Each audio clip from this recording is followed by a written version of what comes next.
নমস্কার বন্ধুরা, সুস্মিতা কিচেনে আপনাদের স্বাগত। আশা করি সবাই খুব ভালো আছেন, সুস্থ আছেন। আজ আমি আপনাদের জন্য নিয়ে এলাম চপ। চলুন রেসিপিটি দেখে নেওয়া যাক। এর জন্য প্রথমেই নিয়ে নিয়েছি, আমি যে বাটিটা ব্যবহার করছি সেই বাটির 1.5 বাটি সমান বেসন। এই চামচটার 2 চামচ কর্নফ্লাওয়ার, সামান্য নুন, বিট নুন, হলুদ গুঁড়ো, গোলমরিচের গুঁড়ো। আমি এখানে কোনো লঙ্কার ব্যবহার করিনি। আর দিয়ে দিলাম 1/2 চামচের মতো আদা রসুন বাটা। সমস্ত উপকরণগুলোকে ভালো করে মিশিয়ে নিচ্ছি। এরপর অল্প অল্প জল দিয়ে বেসনটা মেখে নিচ্ছি। একসাথে আমি বেশি জল দিচ্ছি না, অল্প অল্প করে জল দিচ্ছি। অল্প অল্প করে জল দিয়ে মেখে নিচ্ছি বেসনটা।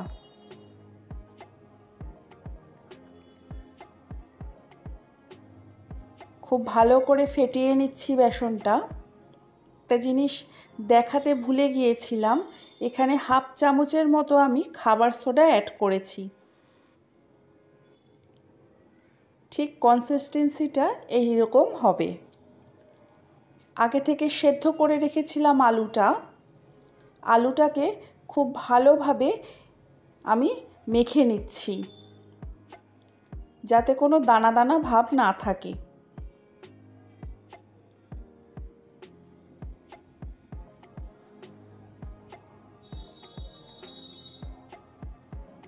কড়া বসিয়ে দিয়েছি, কড়ায় তেল দিয়ে দিলাম। দিয়ে দিচ্ছি পেঁয়াজ কুচি। পেঁয়াজটা বেশ লাল লাল করে ভেজে নেব।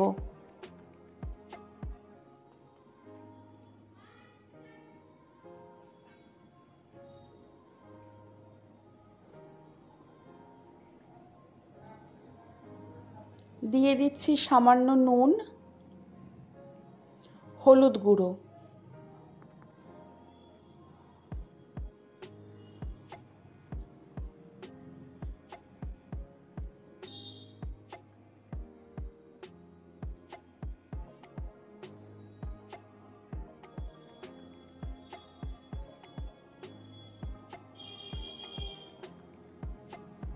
পেঁয়াজটা লাল লাল করে ভাজা হয়ে গেছে। এবারে আমি মাঝখানটা একটু জায়গা করে নিয়ে আদা রসুনের পেস্ট দিয়ে দিচ্ছি।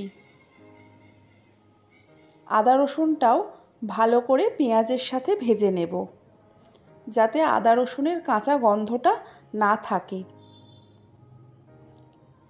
খুব সামান্য পরিমাণে টমেটো কুচি দিলাম। দিয়ে দিচ্ছি বিট নুন, চাট মশলা,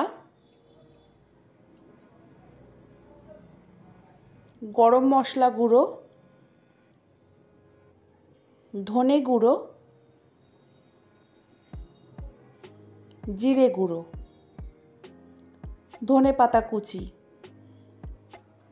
সমস্ত উপকরণগুলো খুব ভালোভাবে আমি কষিয়ে নিচ্ছি।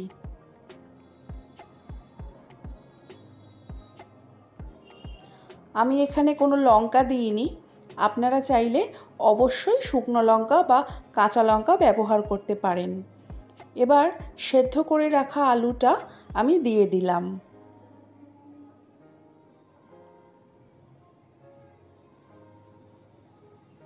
আলুটা খুব ভালোভাবে মশলার সাথে মিশিয়ে নিচ্ছি।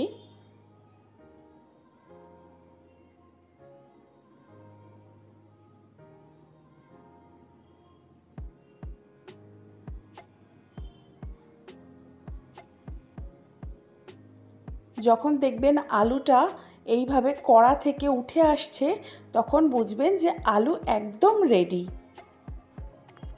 আলুটা প্লেটে তোলার আগে একটু বেসন ছড়িয়ে নিলাম।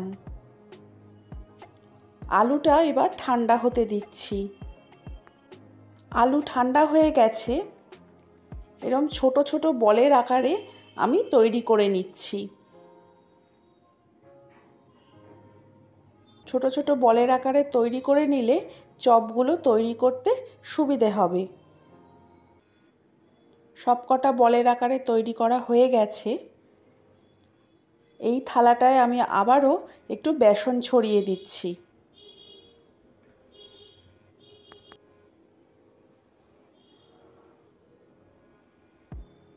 হাতেও একটু বেসন মাখিয়ে নিলাম। এবারে এক একটা গোল্লাকে এইভাবে হাতে চ্যাপ্টা করে করে জাস্ট হাত দিয়ে প্রেস করে করে আমি চ্যাপ্টা করে নেব। একইভাবে সবকটা তৈরি করে নেব। এবারে ভেজে নেওয়ার পালা। একটা প্রথমে ভেজে দেখাচ্ছি। তেল গরম হয়ে গেছে, প্রথমে একটা ভেজে নেব।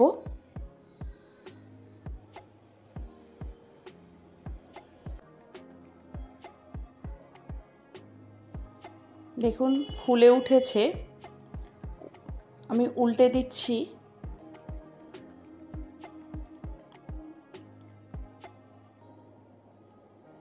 খুব ভালোভাবে পিছন দিকটাও ভেজে নিতে হবে লাল লাল করে। দেখুন কি সুন্দর ভাজা হয়েছে। আমি আরও একটা ভেজে দেখাচ্ছি। বিকেলবেলা বা সকালবেলার স্ন্যাক্স হিসেবে দারুণ, কি তাই না? মুড়ি চায়ের সাথে দারুণ যায় এই চপ। ভাজা প্রায় হয়ে এসেছে। আশা করি আমার থেকে আপনারা আরও ভালোভাবে তৈরি করতে পারবেন। এবার থেকে আর দোকানে যাওয়ার প্রয়োজন নেই, ঘরেই তৈরি করে ফেলতে পারবেন এই চপ। যদি এই রেসিপি ভালো লাগে তাহলে অবশ্যই লাইক করবেন, কমেন্টে জানাবেন কেমন লাগলো। ভালো লাগলে বন্ধুদের সাথে শেয়ার করে দেবেন, সাবস্ক্রাইব করে পাশে থাকবেন। আজকের ভিডিও এই পর্যন্ত। ভালো থাকুন, সুস্থ থাকুন।